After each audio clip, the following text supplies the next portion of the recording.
Hello तो नमस्कार मित्रगण, हमेशा की तरह आज भी आपका दिल खोलकर स्वागत करता है आपका अपना गोल केमिस्ट्री क्लासेस सहरसा। मित्रगण, याद रहे कि आप पॉइंट डिफेक्ट को देख चुके थे और आज आपका अगला टॉपिक चलेगा रेडियस रेशियो। इसका अगला टॉपिक है मित्रगण रेडियस रेशियो। ज़्यादा बातें नहीं करते हुए रेडियस रेशियो को देखेंगे। आइए आगे बढ़ते हैं। चलिए मित्रगण, बात कर रहे थे रेडियस रेशियो की। याद रहे मित्रगण, आपका रेडियस रेशियो कहता है कि किसी आयनिक क्रिस्टल में केटायन के रेडियस और एनायन के रेडियस के अनुपात को रेडियस रेशियो कहते हैं। ध्यान से सुने मित्रगण, किसी आयनिक क्रिस्टल के केटायन के रेडियस और एनायन के रेडियस के अनुपात को रेडियस रेशियो कहेंगे। कहने का अर्थ है मित्रगण कि रेडियस रेशियो बराबर जो हो जाएगा आपका, वो हो जाएगा केटायन के रेडियस बटे एनायन के रेडियस। क्या बोले मित्रगण, किसी आयनिक क्रिस्टल के केटायन के रेडियस और एनायन के रेडियस को रेडियस रेशियो कहते हैं। यहाँ R पॉजिटिव आपका केटायन रेडियस होता है और R निगेटिव आपका एनायन रेडियस होता है। तो मित्रगण, रेडियस रेशियो बराबर आपका हो जाएगा केटायन के रेडियस बटे एनायन का रेडियस। चले मित्रगण, तो इसको राइट कर लेंगे। अब वेयर करके लिख लेते हैं। आपका रेडियस रेशियो कहता है कि किसी आयनिक क्रिस्टल के केटायन का रेडियस और एनायन का रेडियस, इन्हीं दोनों के अनुपात को रेडियस रेशियो कहेंगे। क्या बोले, किसी आयनिक क्रिस्टल के केटायन के रेडियस और एनायन के रेडियस को क्या कहेंगे, रेडियस रेशियो। R पॉजिटिव आपका रेडियस ऑफ केटायन हो जाता है, R निगेटिव आपका रेडियस और एनायन हो जाता है। मेरे कहने का अर्थ है कि radius ratio equal to R plus by R minus. मित्रगण, याद रहे कि किसी आयनिक क्रिस्टल का रेडियस रेशियो मालूम होने पर उसके कोऑर्डिनेशन नंबर और ज्योमेट्री की जानकारी होती है। क्या बोले मित्रगण, अगर आपको रेडियस रेशियो मालूम है तो आयनिक क्रिस्टल का कोऑर्डिनेशन नंबर और ज्योमेट्री की जानकारी प्राप्त हो सकती है। आइए मित्रगण, हम आपको बता देते हैं कि कब क्या रहेगा, तो कौन सा कोऑर्डिनेशन नंबर होगा और कौन सा ज्योमेट्री होगा उसका। चले मित्रगण, ध्यान दीजिएगा। तो आइए मित्रगण, बात कर रहे थे रेडियस रेशियो की। रेडियस रेशियो आपका हो जाता था किसी आयनिक क्रिस्टल के केटायन के रेडियस और एनायन के रेडियस के अनुपात को आप रेडियस रेशियो कहते हैं। याद रहे मित्रगण, मैंने कहा कि अगर आपको रेडियस रेशियो मालूम रहेगा तो कोऑर्डिनेशन नंबर और ज्योमेट्री की जानकारी मिल सकती है। क्या बोले, मैंने क्या बोला, अगर आपको रेडियस रेशियो मालूम है तो कोऑर्डिनेशन नंबर और ज्योमेट्री की जानकारी मिल सकती है। चलिए मित्रगण, अगर आपका रेडियस रेशियो 0.115 से 0.225 तक का आता है तो उसका कोऑर्डिनेशन नंबर क्या हो जाएगा, कोऑर्डिनेशन नंबर 3 हो जाएगा और ज्योमेट्री ट्राइगोनल होगा।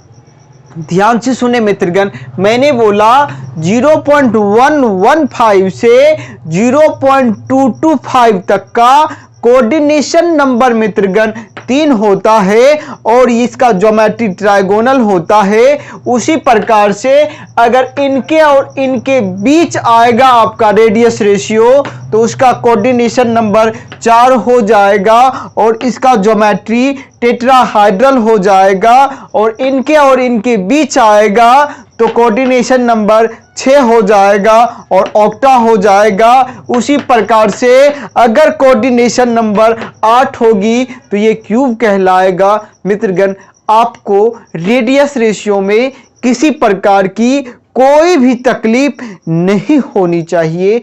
आगे बात करते हैं मित्रगण इलेक्ट्रिकल प्रॉपर्टीज ऑफ सॉलिड की।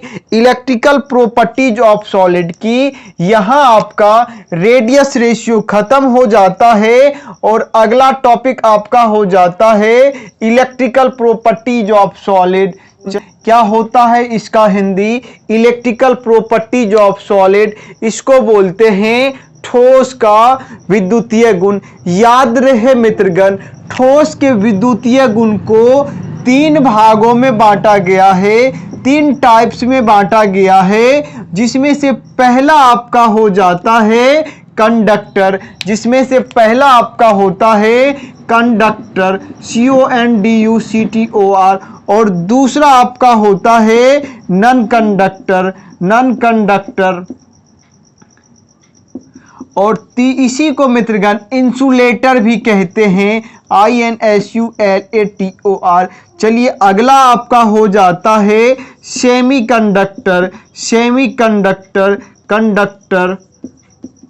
चलिए दिखाई दे रहा होगा मित्रगण, मैंने बोला इलेक्ट्रिकल प्रॉपर्टीज ऑफ सॉलिड यानी ठोस का विद्युतीय गुण। याद रहे मित्रगण, ठोस का विद्युतीय गुण, ठोस के विद्युतीय गुण को 3 भागों में बांटा गया है। मैंने क्या बोला मित्रगण, ध्यान से सुनिएगा। आपका अगला टॉपिक होता है इलेक्ट्रिकल प्रॉपर्टीज ऑफ सॉलिड यानी ठोस का विद्युतीय गुण। क्या बोले मित्रगण? ठोस का विद्युतीय गुण, electrical properties of solid. Electrical properties of solid मित्रगण यानी ठोस का विद्युतीय गुण। याद रहे कि ठोस के विद्युतीय गुण को 3 भागों में बांटा गया है, जिसमें से आपका पहला हो जाता है कंडक्टर, जिसको आप हिंदी में चालक कहते हैं, और दूसरा हो जाता है नॉन कंडक्टर या फिर इंसुलेटर, जिसको आप हिंदी में कुचालक कहते हैं, और तीसरा आपका हो जाता है सेमीकंडक्टर, और तीसरा आपका होता है सेमीकंडक्टर जिसको आप अर्धचालक कहते हैं। आइए मित्रगण आपको बता दूं कि कंडक्टर क्या होता है, मैंने क्या बोला मित्रगण, कंडक्टर क्या होता है, ध्यान से सुनिएगा। कंडक्टर होता है वैसा ठोस पदार्थ जिससे इलेक्ट्रिक करंट पास करने के बाद पास हो जाता है, वो कंडक्टर कहलाता है। जिससे इलेक्ट्रिक करंट पास करने के बाद पास कर जाता है, उसे क्या कहते हैं? कंडक्टर कहते हैं। या नहीं तो मित्रगण आप सीधा सीधा कहेंगे सॉलिड जिससे इलेक्ट्रिक करंट पास कर जाएगा वो कंडक्टर कहलाएगा। क्या बोले मित्रगण, ध्यान से सुनिए। जिससे इलेक्ट्रिक करंट पास हो जाएगा वो आपका कंडक्टर होगा। और याद रहे कि कंडक्टर की जो चालकता होती है वो 10 पे पावर 4 से लेकर 10 पे पावर 7 पर ओम पर मोल होती है। मैंने क्या बोला मित्रगण कि कंडक्टर की जो चालकता होगी वो 10 पे पावर 4 से 10 पे पावर 7 पर ओम पर मोल होगी। मित्रगण मैं फिर बता देता हूं, जिससे इलेक्ट्रिक करंट वैसा सॉलिड जिससे विद्युत धारा पास हो जाता है उसे कंडक्टर कहते हैं। मित्रगण चलिए इसकी उदाहरण की बात कर लेते हैं। तो कंडक्टर का उदाहरण आपका हो जाएगा मित्रगण, इतना बहुत काफी होता है मित्रगण। चलिए इसकी उदाहरण की बात करते हैं। तो मित्रगण याद रहे कॉपर से विद्युत धारा प्रवाहित हो सकती है, एल्युमिनियम से, फेरिक से, जिंक से, एजी से और पीटी से। ईटीसी आपका मित्रगण कंडक्टर होता है। मित्रगण चलिए आगे बात कर लेते हैं नॉन कंडक्टर की। अभी अभी आपने देखा कंडक्टर के उदाहरण को। मित्रगण कॉपर आपका कंडक्टर होता है, एल्युमिनियम कंडक्टर होता है, फेरिक कंडक्टर होता है, ईटीसी मित्रगण आपका कंडक्टर है। याद रहे ऑब्जेक्टिव में पूछा जाता है निम्नलिखित में से कंडक्टर है, तो मित्रगण उदाहरण को नहीं छोड़ेंगे, याद करना आपकी जिम्मेदारी है। चलिए आगे बात कर लेते हैं नन कंडक्टर की, जिसको आप लोग कुचालक या इंसुलेटर कहते हैं। मित्रगण, अगला टॉपिक आपका है नन कंडक्टर या इंसुलेटर। इसको हिंदी में कुचालक कहते हैं। याद रहे मित्रगण, वैसा सॉलिड, क्या बोले मित्रगण, वैसा सॉलिड। याद रहे मित्रगण, नन कंडक्टर होता है आपका वैसा सॉलिड। चलिए मित्रगण, अभी अभी आप देख रहे थे नन कंडक्टर की, तो नन कंडक्टर होता है वैसा ठोस पदार्थ जिससे विद्युत धारा प्रवाहित नहीं होता है, जिससे इलेक्ट्रिक करंट पास नहीं होता है, वो आपका कुचालक होता है। मित्रगण, याद रहे कुचालक की जो चालकता होगी, क्या बोले मित्रगण, कुचालक की जो चालकता होती है वो 10 पे पावर -20 से 10 पे पावर -10 पर ओम पर मोल होती है। अभी अभी आपने देखा नन कंडक्टर के बारे में मैंने बोला कि वैसा ठोस पदार्थ जिससे इलेक्ट्रिक करंट पास नहीं होता है उसे नन कंडक्टर यानी इंसुलेटर कहते हैं। और इसकी चालकता मित्रगण 10 पे पावर -20 से 10 पे पावर -10 पर ओम पर मोल होती है। अगर इसकी उदाहरण की बात करें मित्रगण, तो आप अपने माइंड को थोड़ा रिफ्रेश कीजिए कि किससे विद्युत धारा प्रवाहित नहीं हो सकती है। हाँ मित्रगण, वुड प्लास्टिक से विद्युत धारा प्रवाहित नहीं हो सकती है। उदाहरण में आप लकड़ी, प्लास्टिक, रबर, कांच ETC डाल सकते हैं।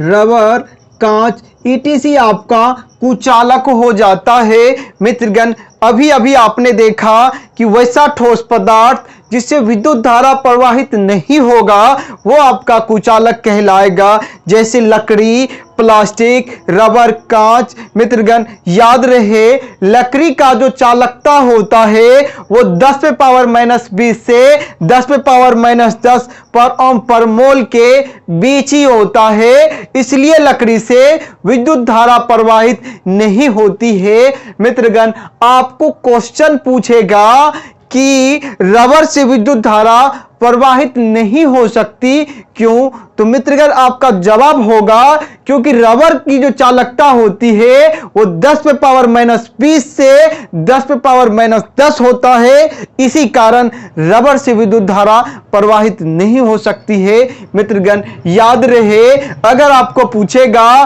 कि कॉपर से विद्युत धारा प्रवाहित होती है तो क्यों होती है, तो मित्रगण आपको जवाब देना है कि कॉपर की चालकता जो है 10 पे पावर 4 से 10 पे पावर 7 पर ओम पर मोल होती है।